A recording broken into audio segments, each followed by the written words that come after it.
Hey friends, tonight a story drifts far away from where you are now, to a time of candlelight and courtyards, of whispered secrets and quiet nights beneath a wide desert sky. It's a place where a single story could change a life, and a storyteller could change the fate of a king. These are the tales of Olaf Layla, better known as the 1001 Nights, where merchants, thieves, sailors, and wandering dreamers cross paths in ways that make perfect sense only when the stars are out and the streets are almost empty. Before you settle in, feel free to like the video and subscribe, but only if you truly enjoy what I share here. And if you're listening right now, drop a comment to let me know where you're tuning in from and what time it is. I always love seeing who's joining us from across the world. Now dim the lights, maybe let a fan hum softly in the background, and settle somewhere comfortable. Because tonight you didn't just hear a single tale. You've stepped into a world where stories lead to other stories, where truth wears the costume of imagination, and where a single voice can keep the night alive. Hey guys, tonight we begin with a city lit not by the harsh glare of modern bulbs, but by the warm, flickering glow of oil lamps. The streets are narrow, winding, and just dusty enough to make your shoes feel like they've walked 100 miles, even if you've only strolled for 10 minutes. The air is thick with the scent of spiced lamb grilling somewhere you can't quite see, mixed with the faint sharpness of freshly ground cardamom. You probably won't survive this place if you're used to clean air and predictable schedules, but that's part of the charm. So, before you get comfortable, take a moment to like the video and subscribe, but only if you genuinely enjoy what I do here. And let me know in the comments where you're tuning in from and what time it is. Now, dim the lights. Maybe turn on a fan for that soft background hum, and let's ease into tonight's journey together. You trudge deeper into the market, and every step takes you further from the world you know. Merchants shout in a dozen languages, each promising that their cloth is softer, their brass is shinier, or their figs are sweeter than anything your poor, untraveled eyes have ever seen. You pass a man selling tiny glass bottles filled with shimmering sand. He swears each bottle contains a captured desert sunrise. You're not sure whether that's true, but the way the grains catch the lamplight makes you almost believe it. Somewhere nearby, a storyteller sits cross-legged on a faded carpet, surrounded by an audience who hangs on every word. You can't hear the story yet, but you feel it in the way the crowd leans in, as though the tale itself is a thread pulling them closer. The city is old, so old that historians still argue whether it grew from a caravan stop or sprang up fully formed around a royal court. What they do agree on is that Baghdad, at its height, was a place where knowledge and nonsense lived side by side. Great libraries stored the wisdom of centuries, while street performers convinced you they could swallow swords or charm snakes just to earn a few copper coins. You notice how the buildings lean in over the streets, their upper floors reaching toward each other, as if they too are whispering secrets. Some balconies are draped with carpets airing in the night breeze, others with laundry that's been forgotten for days. A boy brushes past you, carrying a tray stacked with small cups of steaming, bitter coffee. The aroma catches you, earthy and sharp, as if it's been brewed strong enough to wake the dead. Though in this city, that might be a selling point. Down one alley, you glimpse a shadow that moves faster than the wind. A stray cat, you tell yourself, probably, but in a city where stories take on lives of their own, you're never entirely sure. You pass under an archway and find yourself in a quieter square. Here the lamps burn lower, the air cooler. In the center stands a fountain, its water whispering over marble worn smooth by centuries. A man in a long robe sits nearby, turning the pages of a book with care that borders on reverence. He doesn't look up as you pass, but you have the sense that he's cataloging every footstep. Perhaps he's a scholar, or perhaps he's just another character in someone else's tale, waiting for the right storyteller to bring him to life. Somewhere above you, the moon peers down through a gap between the rooftops, silvering the cobblestones. The light catches on something, a small coin dropped and forgotten. You bend to pick it up and find it's not a coin at all, but a tiny disc of hammered bronze, engraved with looping script you can't read. You slip it into your pocket without thinking, and just like that, you've stepped into the first thread of a story that's been waiting centuries for you. The wind carries a fragment of a voice, and you follow it. The alley twists once, twice, and then opens into a space where a storyteller is just beginning. His beard is silver, his eyes sharp as a falcon's, and his hands move like the sails of a ship catching wind. You settle among the listeners, the stones under you still warm from the day's heat. The old man clears his throat, and in a voice as steady as the river, he begins. On a night much like this, in a city not unlike our own, and before you realize it, the world you walked in from is gone. You sit among the crowd as the storyteller's voice weaves through the night air, curling around the lamplight like smoke. He speaks of a palace not far from here, where marble floors stay cool even in the fiercest summer, and silk curtains ripple in a breeze that never seems to touch the city outside. Inside lives a man whose name you hear whispered more than spoken, the Sultan. He is tall, broad-shouldered, and carries himself as though every step he takes is in rhythm with a drum only he can hear. But his eyes are restless. They dart, they weigh, they measure, as if the world will slip away the moment he looks away. The Sultan, you learn, has a strange and troubling habit. Each night he summons a bride to his chambers, and each morning that bride is never seen again. The city lives under this shadow. People lower their voices when speaking of it, and mothers keep their daughters indoors once the sun starts to dip. Historians still argue whether this was an exaggerated rumor born from fear or a grim fact of the court.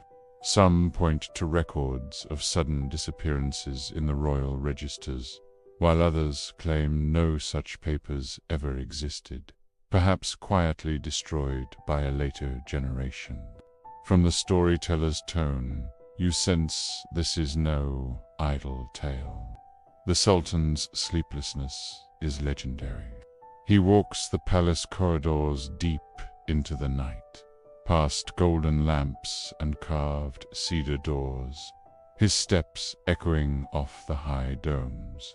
He listens for silence, and when he finds it, he mistrusts it. The palace, for all its beauty, is a place where no one breathes too loudly. Servants keep their eyes lowered. Musicians play softly enough that you wonder whether they're performing for the Sultan or simply to keep the palace from feeling like a tomb. The storyteller leans forward, and so do you. There's a whisper in the court that the Sultan suffers not from illness of the body, but of the heart. Once, they say, he was betrayed, and the wound has never healed. Every night he demands a story, perhaps searching for one that will prove the world is still worth trusting. Or perhaps he listens only so he can confirm that it isn't. The quirky detail here, which you almost laugh at, is that he apparently had a personal archivist whose only job was to remember every story told to him, word for word, so the Sultan could compare them and see if any bride dared to repeat herself. You imagine the scene. A young woman, perhaps trembling, standing before him in the faint golden light. She begins to speak, her voice steadying as the tale unfolds. The Sultan sits still, his fingers drumming lightly on the arm of his chair. Behind him, the archivist waits, lips moving silently as he commits each word to memory. Outside, the stars drift slowly across the sky, and the city sleeps, or pretends to.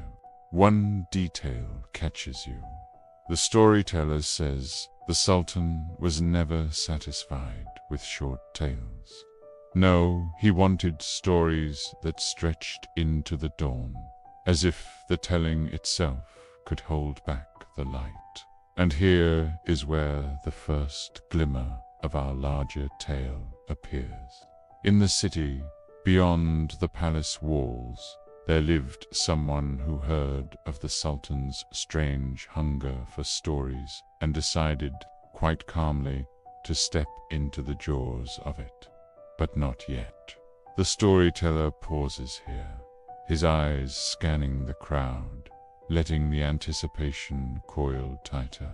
You feel it in your chest, the knowledge that something is about to happen, something both foolish and brilliant.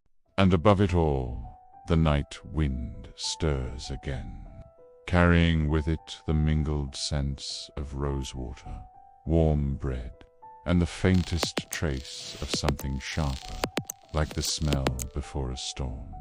You don't know it yet, but this is the breath before the first page turns. The storyteller clears his throat and leans back, letting the tension stretch until you almost want to shout at him to get on with it.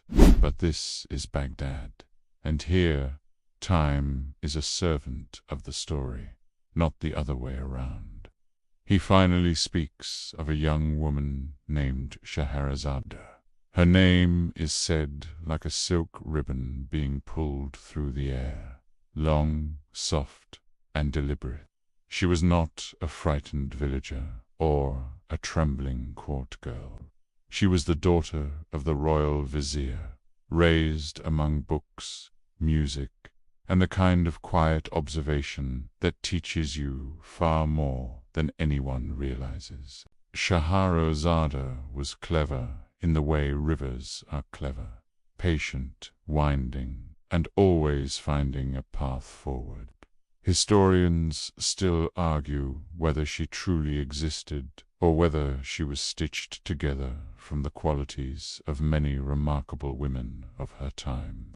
Some records hint at a vizier's daughter who was unusually well-read, versed in philosophy, poetry, and the histories of distant lands. Others dismiss her as a convenient invention, a symbol of wit overcoming tyranny. But in the world of the storyteller, she is entirely real and entirely certain of what she's about to do. The city buzzed with dread over the Sultan's nightly habit. But Scheherazade listened to the rumors differently. She didn't just hear the fear. She heard the rhythm of it, the pauses where the unknown lived. She began to imagine a plan so bold that most people would have laughed it away. The quirky part. She apparently started preparing for it years before she needed it, memorizing stories from ancient scrolls, from travelers at the market, even from fishermen who swore they'd spoken to mermaids. She collected them the way others might collect jewelry, polishing each one until it gleamed. One evening, she approached her father and announced her intention to marry the Sultan. You picture the vizier nearly choking on his sherbet. He pleaded, reasoned, and finally raged, but Scheherazade's expression never wavered. She explained her plan as if it were the most sensible thing in the world. She would tell the Sultan a story so compelling that he would spare her for another night and another, until she could somehow end his cruel cycle. Her father called it madness. She called it strategy. When the night came, she entered the palace not like a lamb to slaughter, but like an actress stepping onto a stage she knew by heart. The guards watched her pass with unreadable expressions, and the high bronze doors shut behind her with a deep, echoing thud. In the great chamber, the Sultan waited, his gaze steady but curious. Scheherazade bowed, greeted him with measured grace, and when invited to speak, began a story. But here was the genius. She didn't finish it. As the first light of dawn began to creep into the room, she stopped at a point so precarious, so deliciously incomplete, that the Sultan leaned forward without meaning to, and then he demanded. Scheherazade smiled, not mockingly, but as if she held the rest of the world in her hands, and said, "If you will let me live another night, I will tell you." The storyteller chuckles here, shaking his head as though he's seen this play out 1,000 times. And in truth, perhaps he has. The crowd around you leans in, hungry for what comes next.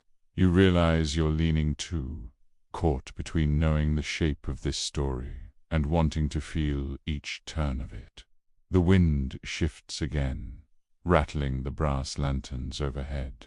Somewhere a cat yowls in the alley, and it almost sounds like the echo of a voice. The voice of a woman who knew exactly how to make time itself her ally. The storyteller's voice softens, like a lamp wick turned down, and you can almost see the scene inside the Sultan's chamber, as if you're standing there yourself. Scheherazade, still alive after sunrise, settles into the next night with the calm of someone who knows the rules of the game and intends to rewrite them. The Sultan reclines, pretending indifference, though the way he leans his chin on his hand betrays his interest. Her words spill into the air like water from a hidden spring. She begins with the tale of a merchant, a man who traveled far beyond the safety of city walls, across windswept deserts, where the sun burned the world into a single blinding color. This merchant, the storyteller says, once rested under a gnarled old tree to eat his lunch, a handful of dates and a skin of water, when a shadow fell over him. Standing there was a djinn, tall as a date palm, eyes like glowing coals. The djinn claimed the merchant had, in sitting under that tree, killed his son. You pause here, because it's the sort of accusation you don't expect while chewing dates. The merchant protested. swore he'd never seen the jinn's son, let alone harmed him. But the jinn would not be swayed. The penalty would be death, immediate and certain. Now, this is where the quirky detail creeps in.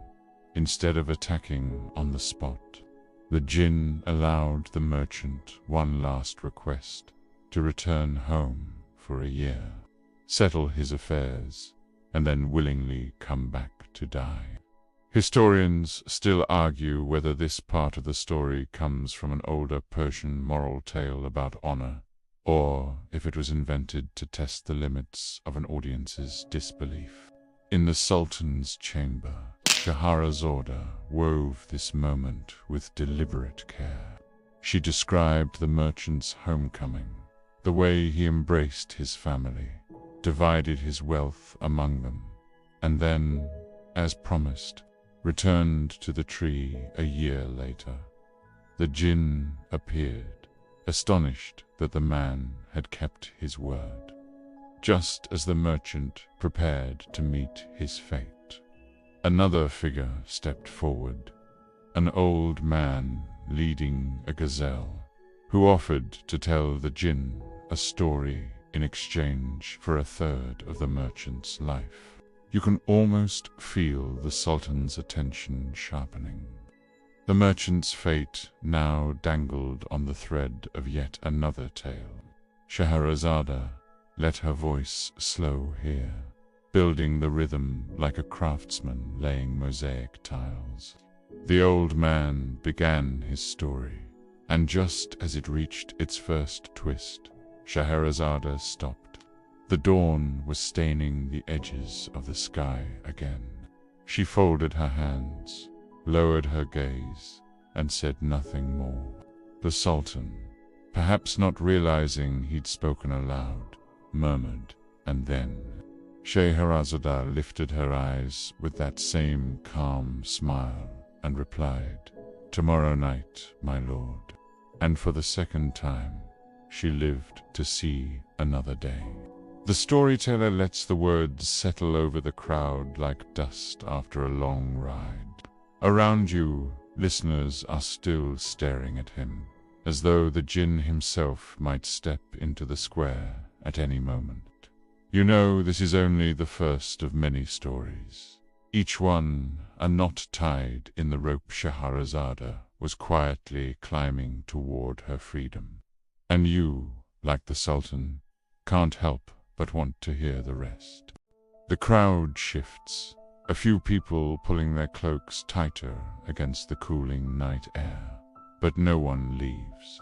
The storyteller resumes with the next evening in the Sultan's palace, when Scheherazade begins again without hesitation, as if the intervening day had been nothing but a long, unnecessary pause. The Sultan sits with that same calculated detachment, yet his gaze stays locked on her, as though he's trying to see the shape of her mind through the veil of her words. She continues the tale of the merchant, picking up where the old man with the gazelle had begun.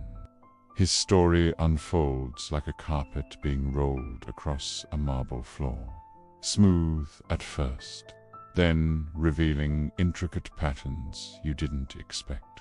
The old man speaks of a curse that turned his wife into a deer, of years spent in lonely searching, and of the strange bargains one makes when hope becomes heavier than grief. In the Sultan's chamber, Scheherazade describes each detail so vividly that you can almost smell the dry earth and hear the soft step of the gazelle's hooves. By the time the old man's tale ends, the jinn is moved enough to spare a third of the merchant's life.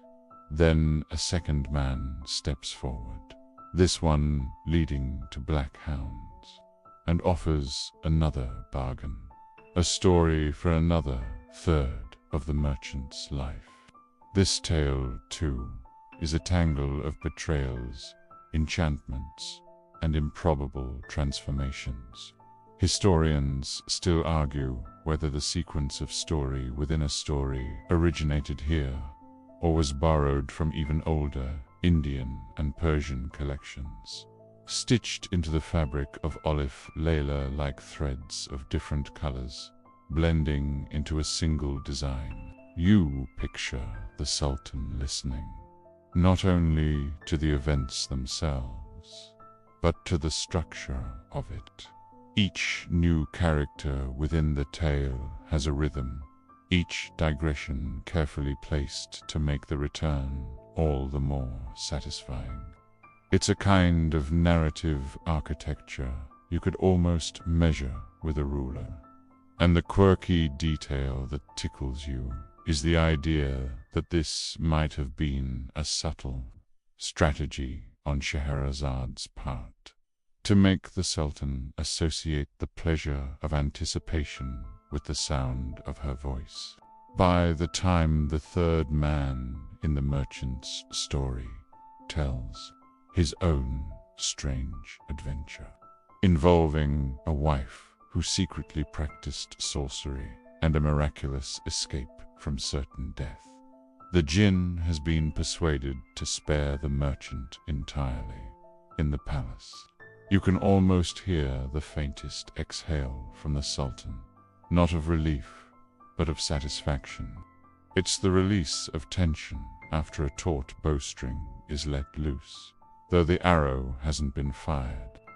And yet, even with the resolution of the merchant's fate, Scheherazade doesn't give the Sultan a moment to think about ending her own.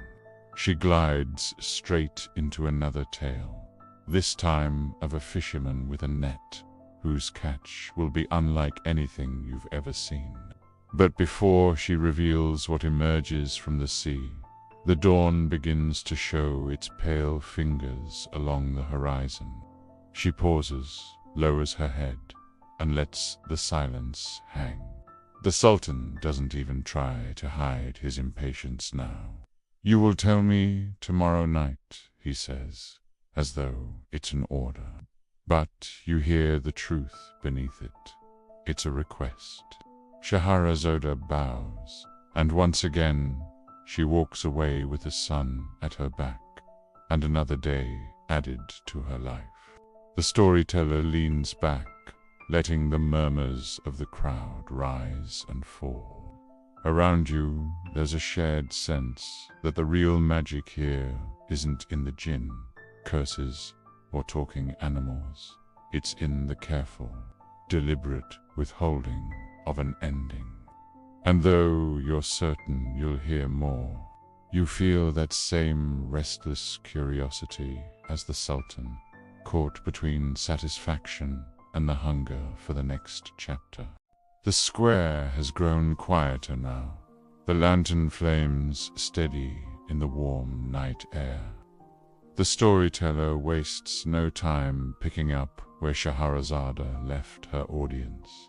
Both the Sultan in his palace and you here among the cobblestones. She begins the fisherman's tale, her voice like the sound of oars dipping into still water. The fisherman is poor, the kind of poor where even his net seems more holes than rope. Each morning he casts it into the sea, hoping for enough to sell at market. But this day, his first throw brings up nothing but mud and shells. The second, a jumble of broken pottery. The third, still no fish. By the fourth and final cast allowed by his strange personal superstition, something strange happens. The net grows heavy, but when he hauls it in, there are no fish at all. Instead, there is a brass jar, sealed with a thick stopper of lead. The quirky part, the jar bears the seal of Solomon, a name the Sultan knows well from old religious tales. Scheherazade makes a point of describing the ornate markings, as if the very shapes of the letters might tell their own story. Historians still argue whether this motif came from Jewish and Islamic traditions of Solomon commanding spirits, or whether it's a later embellishment meant to tie the fisherman's story into a larger web of myths. The fisherman pries the jar open, and a swirl of smoke bursts forth, rising higher and higher until it takes the shape of a towering djinn. The djinn stretches, shakes off centuries of confinement, and then, in a voice like a mountain collapsing, announces his intention to kill the fisherman. You can almost hear the Sultan shift in his seat at this sudden turn. Scheherazade lingers here, letting the absurdity sink in.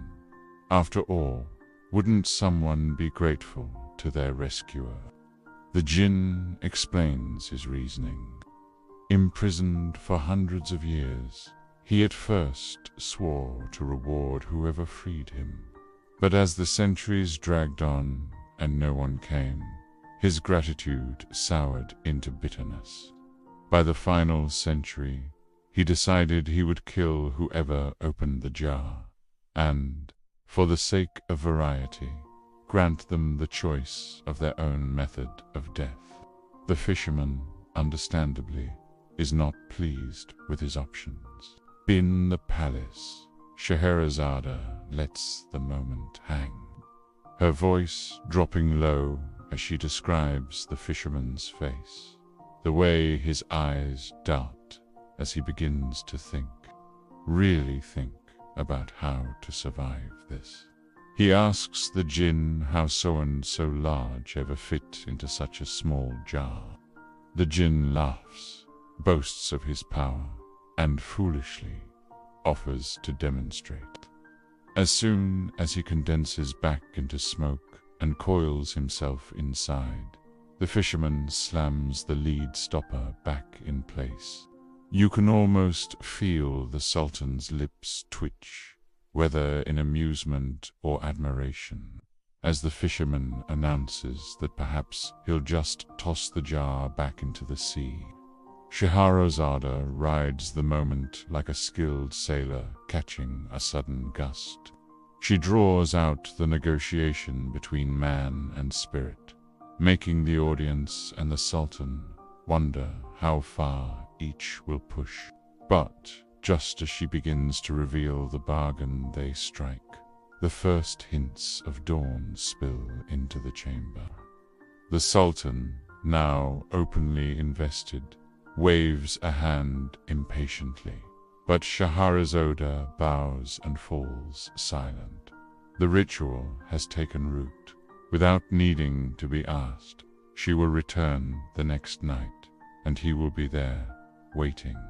The storyteller in the square lets the silence breathe for a moment.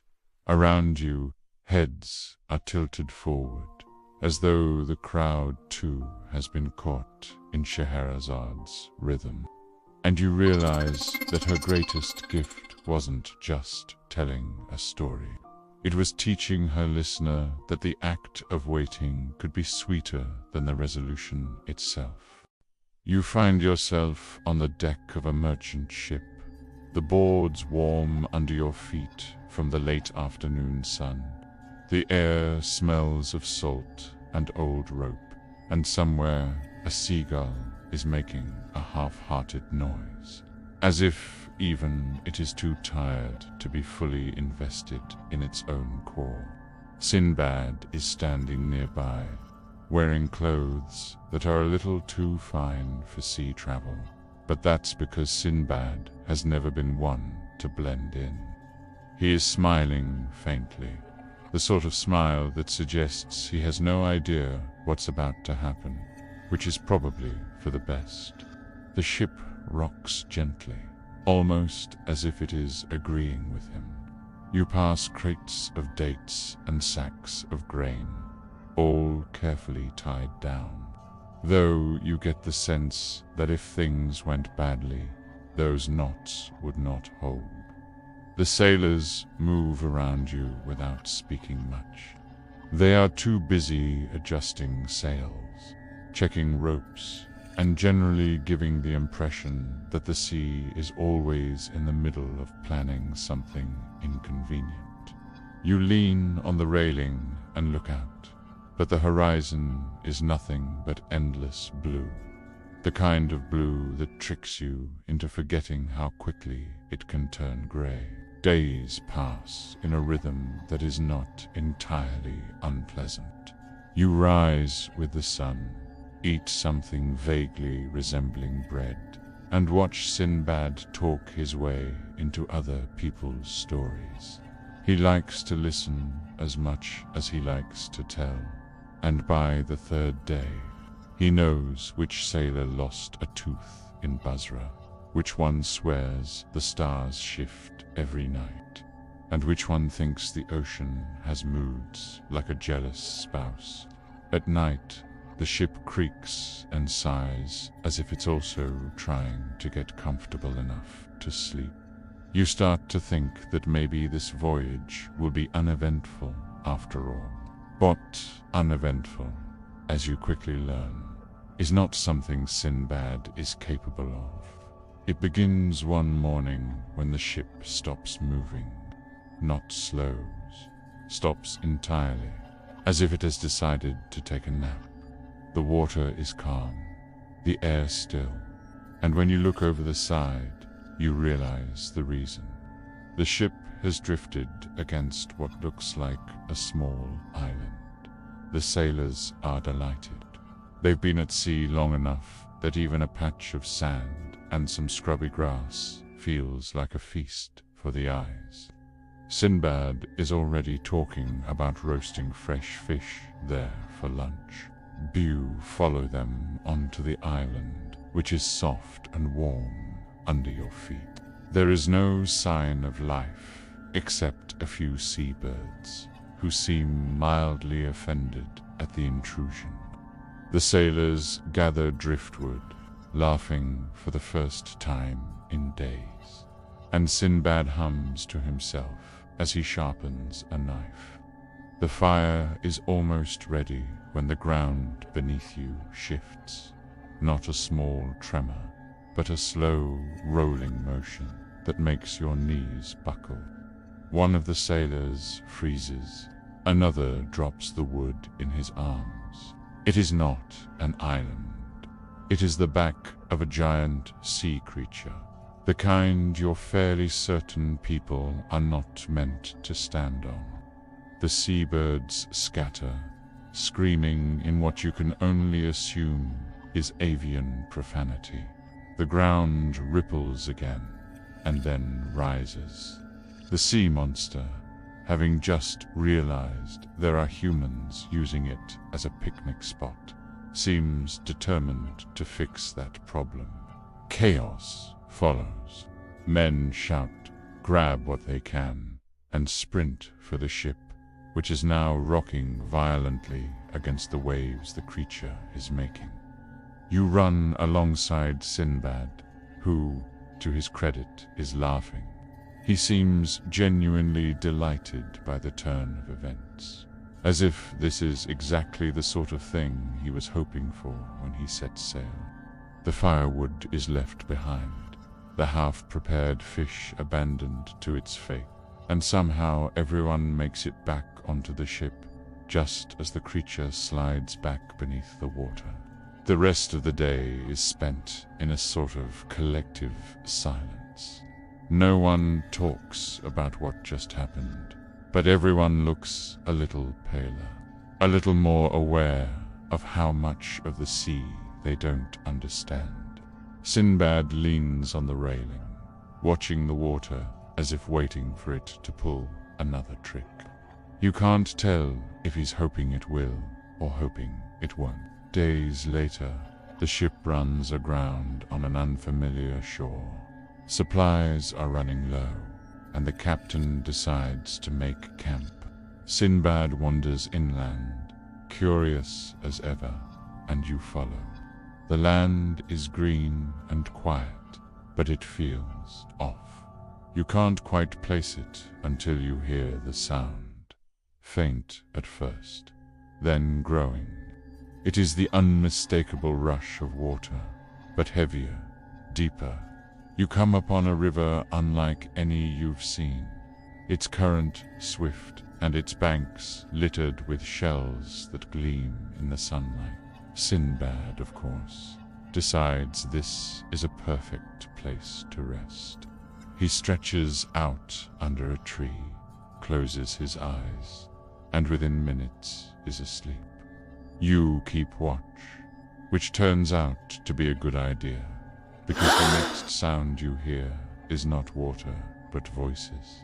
Strange voices, speaking in a language you don't know. And when you turn, you see them, tall, imposing figures carrying nets and ropes. Fishermen, but not for fish.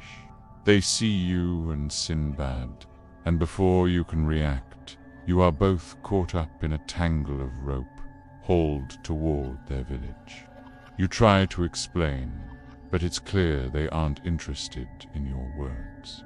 The village is simple but bustling, the air full of cooking smells and the crackle of fires. You are set down in front of what appears to be a chief, who examines you with the slow, curious gaze of someone deciding whether you are useful. In the end, it's Sinbad's silver tongue that saves you. He speaks in calm tones, gesturing at the ship in the distance, and somehow convinces them you are worth releasing. You are returned to the shore with a basket of food, and the fishermen vanish back into the trees. Sinbad looks pleased with himself, but you get the impression this will not be the last strange encounter of the voyage. When the ship finally pulls away from the island, the crew is quieter than before. They keep their eyes on the horizon, as if daring the sea to throw something else at them. Sinbad, though, seems even more alive. He stands at the bow, the wind in his hair, and you realize that for him, danger is not something to avoid. It is part of the story, part of the reason he sails at all. You find yourself once again on the deck of Sinbad's ship, the air thick with salt and the faint smell of damp ropes that have been wet too many times to ever properly dry. Sinbad, who has sworn more than once that he is done with the sea, seems entirely unable to resist its pull. He is already talking about trade routes, about mysterious islands, and about the kind of fortunes that, in his experience, usually come wrapped in inconvenience. The crew pretends to be optimistic, but you can see that familiar resignation in their eyes, the quiet knowledge that adventures with Sinbad rarely stay peaceful for long. Days pass in a slow, steady rhythm. The ship rocks gently, the wind sighs through the sails, and the gulls follow lazily overhead. You begin to settle into the dull comfort of the journey, until one morning the horizon offers something unexpected. An island rises out of the mist, green and inviting in a way that makes you suspicious. Sinbad insists it will be a quick stop for water and supplies.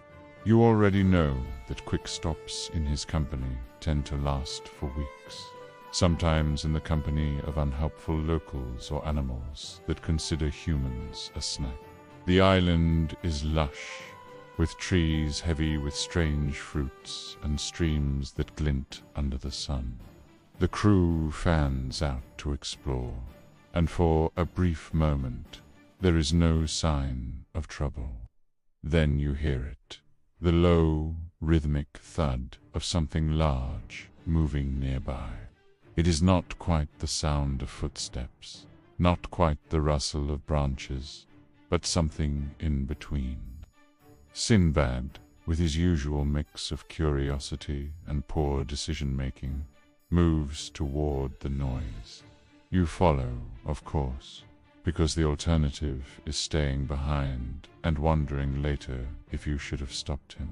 What you find is a sight that would make most sensible travelers turn back. Enormous, impossibly tall, with one glaring eye in the center of its forehead, is crouched by a fire, roasting something far too large to be a goat.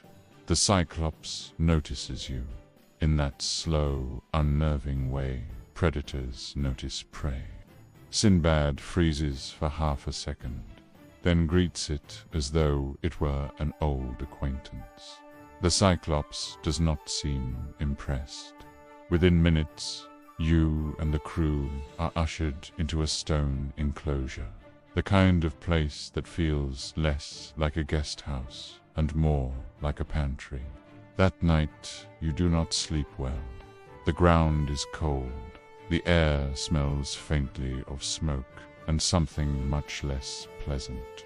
The sounds outside shift between the crackle of fire and the distant roar of the sea. You think about home, about dry beds and quiet nights, but those thoughts are interrupted by Sinbad whispering about a plan. His plans are often half-formed, and this one seems no different, involving hot iron, quick thinking, and the hope that the Cyclops is not particularly good at counting. By morning, the plan is in motion. The Cyclops, distracted and temporarily blinded, stumbles around the camp while you and the crew make a careful, quiet dash for the ship.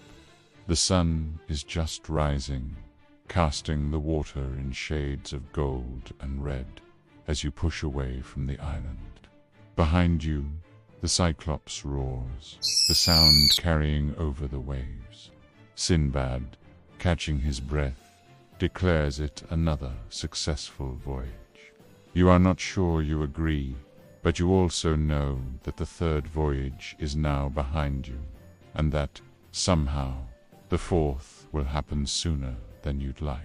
You wake once more in the merchant's quarter of Baghdad, your legs still remembering the uneasy sway of ship decks, even though you've been on land for months. As usual, you have told yourself that you will not travel again. As usual, that promise lasts only until you hear of a new trading opportunity. There is always some port you have not seen, some cargo you have not bought, some place that seems safer in your mind than it will ever be in reality. So you sign on to another voyage, because your purse feels light and your patience even lighter. The sea greets you in its usual welcome one day, restless the next, as if it enjoys keeping you guessing. For weeks it is little more than the sound of creaking timbers and the slow slap of water against the hull. You almost believe this voyage will be uneventful, which is always the surest sign that it won't be. A storm finally arrives with no polite warnings. The sky folds in on itself, the wind turns sharp and impatient, and the ship is tossed like a cork in a bucket. The mast groans, the ropes strain, and your crew, so confident in calm, whether suddenly look like children clinging to a parent's sleeve. You survive the night, but your ship does not. In the pale morning light, you and a few others find yourselves clinging to bits of wood, the wreck scattered like crumbs across the sea. When you finally reach land, you discover it is not the sort of place you had hoped for. It is barren at first glance, a stretch of sand and rock, the kind of shore where even seabirds look reluctant to stay. You and your companions wander inland, hoping for fresh water, and stumble instead upon a strange cytern, enormous white dome, so smooth it reflects the sunlight like a mirror. It is beautiful, unsettling, and entirely out of place. The youngest sailor throws a stone at it, because there is always someone who cannot resist. The stone bounces harmlessly away, but it is enough to stir the air above you. A shadow passes overhead, slow and deliberate. You look up and see the largest bird you have ever imagined, a ROC, wings wide enough to blot out the sun. The dome, you realize too late, is an egg. The bird lands, its talons gripping the earth, and with a single motion it lifts the egg in its claws and takes to the sky. You have just enough time to wrap a turban around your waist and lash it to the bird's leg. When it rises, it takes you with it an unplanned flight across mountains, rivers, and valleys, until it drops you, as casually as a falling leaf, into a deep, hidden valley. The valley is beautiful, green, and fragrant, but it is also a trap. High cliffs rise on all sides, smooth and sheer, impossible to climb. At your feet lie diamonds scattered like gravel, glittering in the sunlight. It would be a paradise if not for the enormous snakes that slither in the shadows, their scales glinting in the same light as the jewels. You remember hearing stories of such a place, where merchants send down chunks of meat on ropes, waiting for the diamonds to stick so they can haul them up. You had never believed it was real. Now you wish it wasn't. You survive by keeping to the rocks during the day and finding shelter at night, always watching the snakes and listening for the flap of wings above. On the third day, a slab of meat lands near you with a thud. You tie as many diamonds as you can to the meat, then cling to it yourself, hoping the rocks will not notice the extra weight. A bird swoops down, seizes the bait, and carries a tandu out of the valley. You land roughly in the camp of astonished merchants, who are far less pleased to see you than they are to see the diamonds you've brought. They listen to your story with polite disbelief, but they are willing to share their food and water, which you accept without pride. Eventually, you make your way back to Baghdad, heavier in coin but lighter in illusions. You tell yourself this will be your last voyage, and just as before, you know it won't be. You find yourself once again at the docks of Baghdad, though this time there is a certain weariness in your step. The sea has been kind to you and cruel to you in equal measure, and you have sworn more than once that you will never again tempt fate. But like a man who says he will only have one more slice of bread, you find yourself aboard another ship. The sails rise, the ropes creak, and the water calls you back into its endless uncertainty. The voyage begins well enough, with clear skies and sailors in high spirits.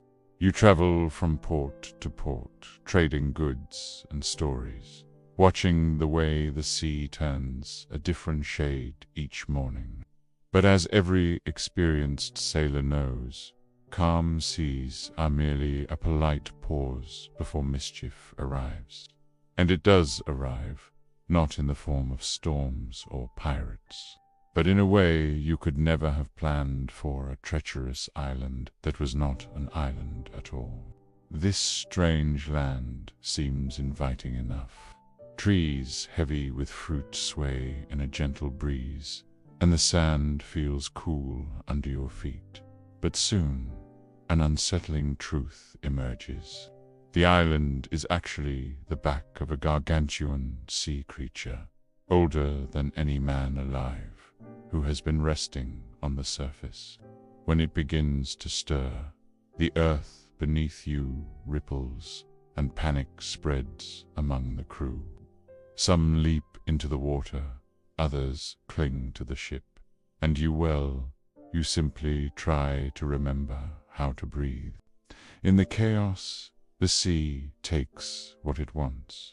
The creature slips beneath the waves. Your ship is splintered, and you find yourself clinging to a fragment of timber. Days pass in a blur of hunger and thirst, until at last you drift to another island. This one, thankfully, does not move. But safety is not the same as comfort, for here you encounter an entirely new challenge: giant birds with talons strong enough to carry off a man. It is while hiding from these enormous creatures that you stumble upon an even greater misfortune. A group of strangers captures you and several other survivors, leading you to their settlement. At first, they seem hospitable, feeding you and offering shelter. But there is a certain glint in their eyes that suggests you are less a guest and more a future ingredient. You begin to suspect that dinner will be served, and you will not be sitting at the table. By a twist of fortune, or perhaps just sheer stubbornness, you manage to escape. The jungle becomes your hiding place, and hunger drives you to scavenge whatever you can find. Eventually, you come across another band of sailors, and their ship becomes your salvation. With their help, you finally make your way back toward Baghdad, the city that always seems to wait for you with the same mixture of relief and curiosity. And once again, you promise yourself truly, this time, that you will not sail again. You mean it with all your heart. But deep down, you know the sea is patient. It can wait. It always waits. You have sworn to yourself more than once that your days of voyaging are behind you. You have the comfort of home, the laughter of friends, and the steady rhythm of a life that does not involve being nearly eaten, drowned, or stranded. Yet, as it has happened so many times before, you find yourself standing on the docks again, staring at the gentle bobbing of ships tied to their moorings. You tell yourself you are only here to watch, only here to reminisce. And then you notice that someone is loading fresh goods onto a fine-looking vessel. You overhear talk of new lands, untouched markets, and the possibility of profit so large it would be foolish not to take part. That word profits glides into your thoughts like a persistent guest who refuses to leave, and before you can stop yourself, you have booked a place on the ship. The sea has an odd way of calling you back, no matter how much you try to ignore it. The voyage begins pleasantly enough. The weather is mild, the food is fresh, and the crew is in high spirits. Days stretch into weeks with little more to do than watch the waves roll endlessly past. You have almost convinced yourself that perhaps this time will be different, that perhaps, for once, the sea will let you have a quiet, uneventful journey. But of course, that is not how these things work. One morning, clouds gather quickly, the wind picks up, and the sky turns a shade of gray that you know means trouble. The waves grow restless, slapping at the hull with more force, and before long, the ship is caught in a storm that tosses it about like a child's toy. Ropes snap, sails tear, and the crew shouts orders over the roar of the wind. You grip whatever you can to keep from being swept overboard, silently cursing yourself for ever leaving home again. When the storm finally passes, you find yourself far from where you were meant to be. The ship, battered and leaking, drifts toward an unfamiliar coastline. The land ahead looks rocky and unwelcoming, but there is little choice. Either you make landfall or you stay at sea and sink. The crew rows the damaged vessel toward shore, and soon you are stepping onto a narrow strip of sand between the sea and a wall of jagged cliffs. The place feels deserted at first. No signs of life, no voices, only the cry of distant seabirds. Then you notice something strange. Faint smoke curling upward from behind the rocks. Curiosity pulls you toward it, though you tell yourself you are merely scouting for safety. What you find is both astonishing and unsettling. Hidden in a hollow of the cliffs is a small settlement, no more than a few huts occupied by people who seem wary of strangers. Their clothes are simple, their tools crude, and their expressions guarded. They speak a language you do not understand, but they offer food and shelter in exchange for goods from your damaged ship. For a time, this seems like a fair trade. You even begin to think that perhaps you could wait here until another vessel comes along. But then, late one night, you notice that one of the crew has vanished. The next morning, another is missing. You do not need to be told that something is wrong. Eventually, you discover the truth in the most unwelcome way. The people here are not merely wary, they are desperate. Their island has little food, and newcomers are not always treated as guests. In fact, they are sometimes treated as resources. The realization comes too late for some of your companions, and you decide that staying another night would be a very bad idea.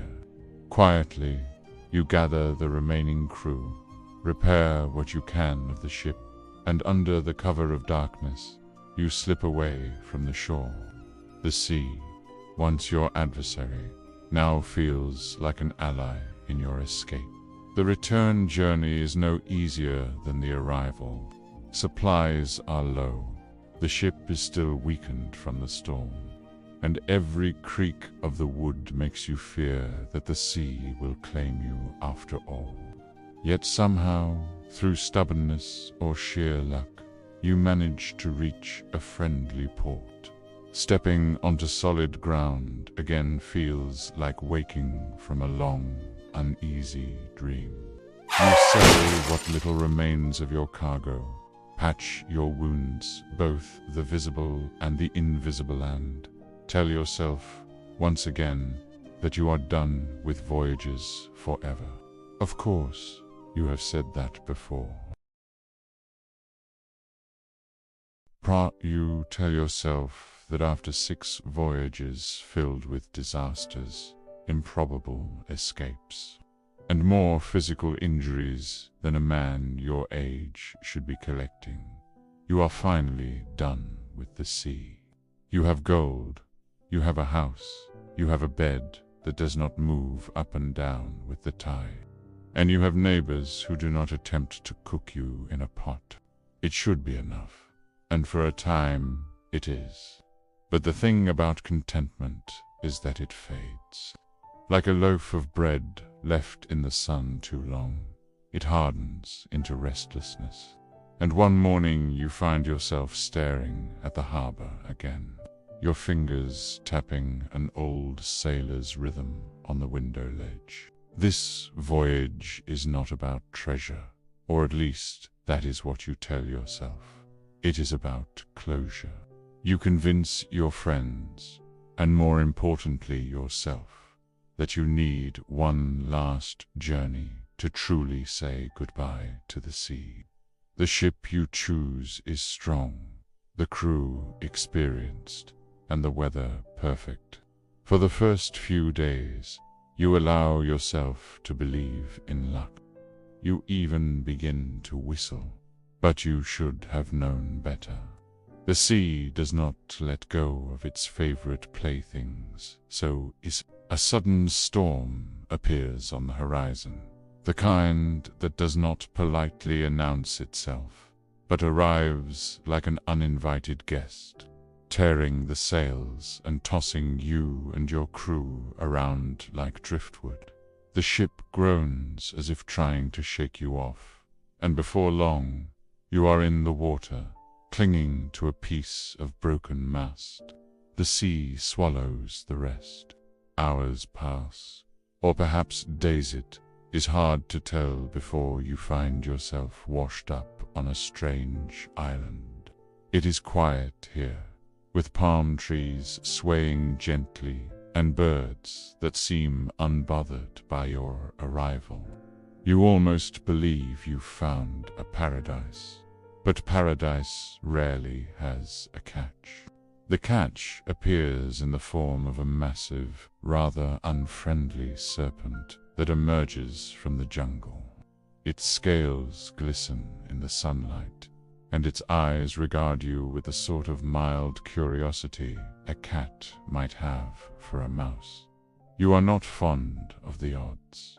Using a trick you once learned from a merchant in Busra, you distract it with your provisions, which it swallows whole, before you make your escape deeper into the island. There you find an ancient ruin, half buried in vines, its stones carved with patterns you do not recognize. It feels older than anything you have seen, and for a moment, the sailor in you is replaced by the boy who once dreamed of strange lands. Eventually, you are found by a passing ship, another merchant vessel, whose captain looks at you the way one might look at a ghost they have heard stories about. You are taken aboard, fed, and given dry clothes. The return to civilization is uneventful, which is exactly how you want it. This time, when you finally set foot back in your city, you make a vow, the half-hearted vow of before, but a true one. The sea has had enough of you, and you of it. Your days of sailing are over. You will tell your stories, enjoy your wealth, and, if you are wise, you will never again listen to the call of the waves. Yet sometimes, on quiet nights, you catch yourself standing by the shore, watching the moonlight on the water. And though you tell yourself it is only for the view, part of you knows that if the right wind were to blow, you might just step aboard again. But that is a thought for another time, in another story. For now, you return home, and for the first time in many years, you sleep without dreaming of storms. You wake one morning in the palace to find that the air feels strangely tense. Servants move quickly, but avoid meeting your eyes, as though some odd news has already swept through the corridors. Before you can even finish your breakfaster plate of dates, a piece of flatbread and a cup of tea gone cold, the Sultan's chamberlain appears, bowing deeply and informing you that His Majesty wishes to speak with you at once. This is not unusual in itself, but his voice carries the kind of seriousness that suggests something peculiar is coming. The audience chamber is quiet, except for the slow rustle of silk curtains in the warm breeze. The Sultan sits on his elevated cushion, hands folded, gazing at you with an expression that's somewhere between curiosity and mild embarrassment. After a long silence, he leans forward and tells you his request. He wants you personally to find a particular item. Not gold, not jewels, not even some rare spice from distant lands, but something far stranger. A carpet woven entirely from the hair of 100 white horses. He says it in the same tone one might ask for a cup of water, but the weight of the words lands like a stone. You'll try to think of a tactful way to ask why. After all, horsehair is not uncommon, but a carpet made exclusively from 100 white horses. That's the sort of order that requires more than a quick trip to the market. The Sultan explains, in a meandering fashion, that it is for a visiting dignitarian, eccentric prince who believes that such a carpet brings good fortune to a household. The Sultan does not necessarily share this belief, but diplomacy, as he reminds you, is often stranger than superstition itself. Declining such a request would be seen as an insult, and thus the task has fallen into your capable hands. You nod slowly, knowing there is no real way to refuse. You imagine the conversations you'll have to endure with stable masters, the bargaining, the incredulous stares from traders when you explain that no, you are not buying the horses, just politely asking for their tail hair. You picture yourself traveling from one end of the Sultan's lands to the other, collecting tufts of pristine white hair, all while keeping the purpose of the project as quiet as possible. Because really, how would you even begin to explain it? The Sultan, sensing your hesitation, adds a few more details. The hair must be clean, long, and perfectly straight. No stains, no knots, no hair from horses younger than 5 years old, for reasons that are never fully explained. The carpet must be woven by a master craftsman, and it must be completed within 3 months. The time frame makes your stomach sink a little further.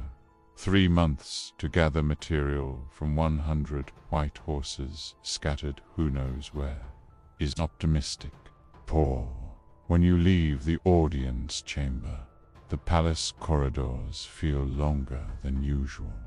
The thought crosses your mind that perhaps the Sultan has invented this request just to see if you're the sort of person who will actually attempt it. Still, a request from the Sultan is not the same as a suggestion. It is a command dressed in polite clothing. And so, by the time you reach your quarters, you are already making a mental list. Stables to visit, ports where horses arrive from foreign lands, merchants who deal in rare textiles. You will need help both in locating the horses and convincing their owners to part with enough hair without raising suspicions. That night you sit by the low table in your room, staring at the flickering light of the oil lamp. Outside, the city hums with its usual rhythm vendors calling in the market. The distant sound of music from a tavern, the occasional bray of a donkey. All of it feels oddly normal for a day in which your life has been handed such an absurd errand. You begin drafting letters to people you barely know, offering generous coin for cooperation. You consider whether a story about a weaving competition might sound more reasonable than the truth. And as the lamp burns low, you realize that the strangest part of all is that you already know you're going to try. You have almost grown used to the Sultan's erratic schedule, though used might be a generous word. It is late. the palace lanterns casting long shadows over tiled floors. And you are just beginning to imagine a quiet night when a knock comes at the great doors. It is not the polite, hesitant knock of a servant or the official, rhythmic knock of a guard. It is a slow, deliberate knock, as though the person outside already knows they will be let in. The chamberlain shuffles forward, muttering something about how visitors at this hour are rarely bearers of good news. When the door swings open, a tall figure steps inside. His robe is travel-worn, the hems dusted with sand, and he carries a small wooden box tucked under one arm. No one dares ask his name at first. Instead, they stare as if trying to remember whether they have seen his face on a tapestry or in a warning notice. The Sultan raises an eyebrow and motions for him to speak. The man bows just enough to be polite, but not enough to seem deferential. His voice is low and unhurried, as he explains that he has traveled for many nights without stopping, carrying something that cannot be left in the hands of anyone else. He places the wooden box upon a small table, and the sound it makes is surprisingly heavy for its size. The palace air, already warm, seems to tighten with the weight of curiosity. No one reaches for the box. The Sultan leans back in his chair, a faint smile playing at his lips, as though he has been expecting this moment all along.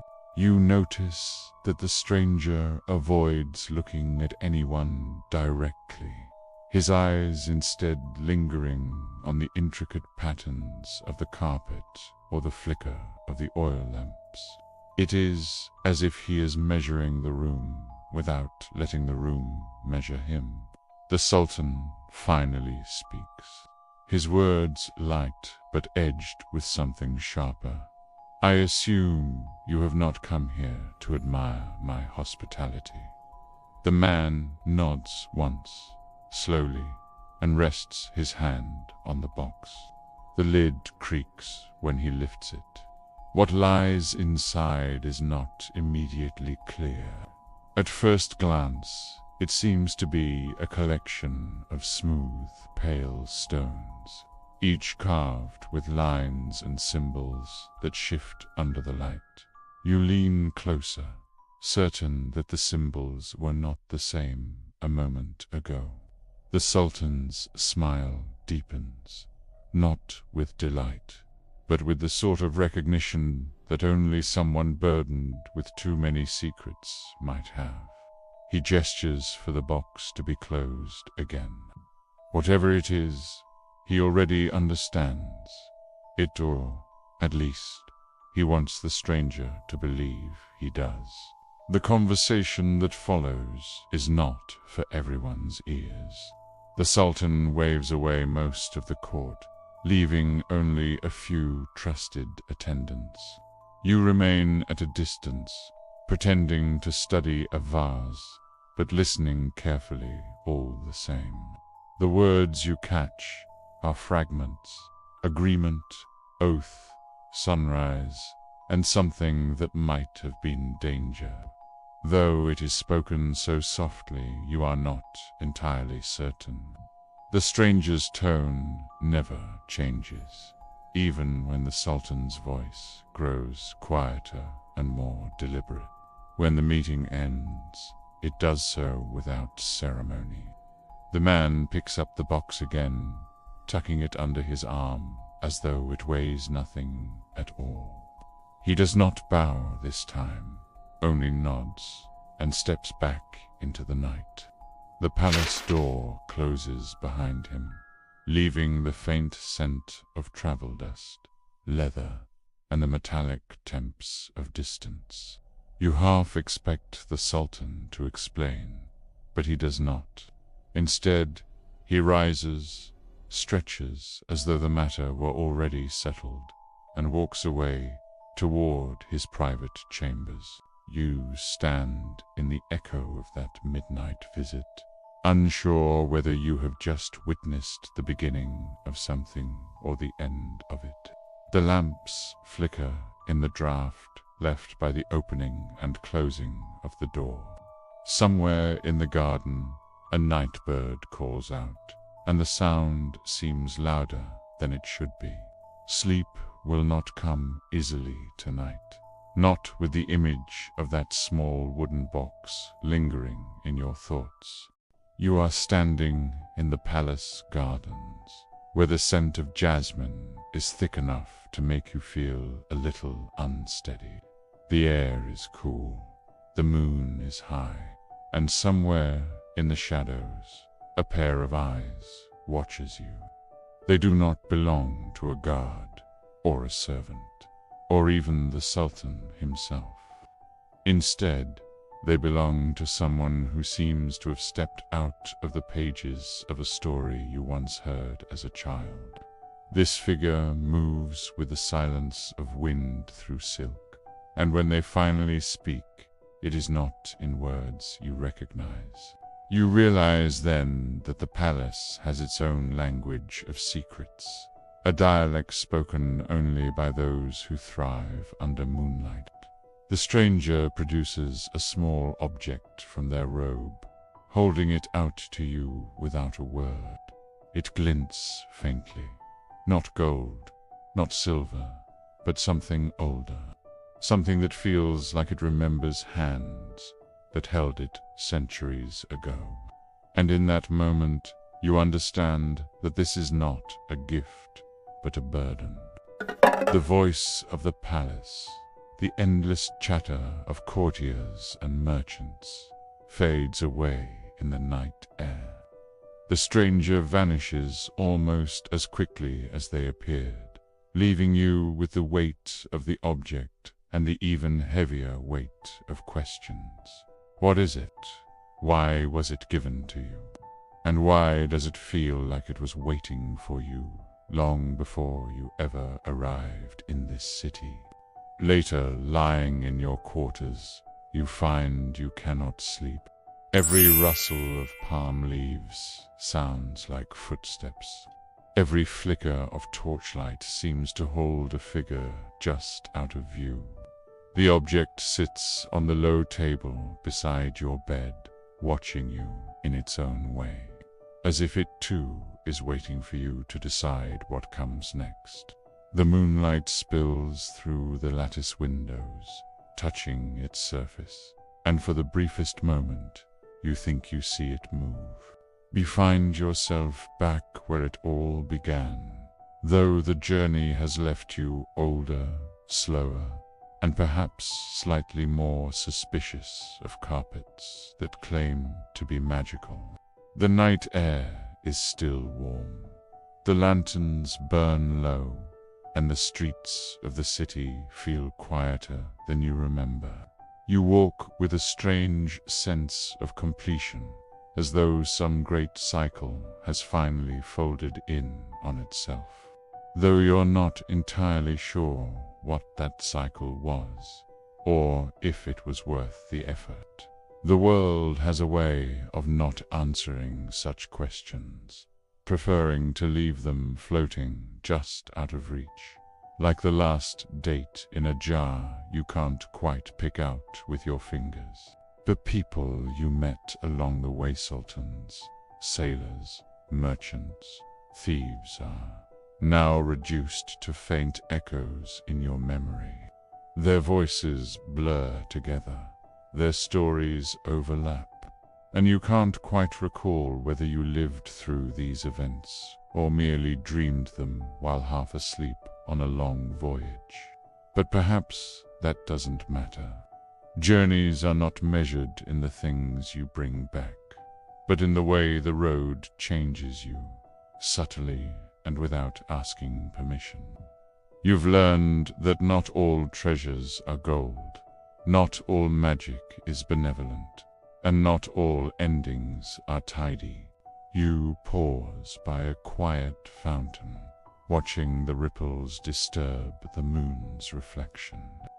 It's the kind of sight that should be simple, yet you find yourself staring far longer than necessary, as though it might whisper the answers you've been circling around all this time.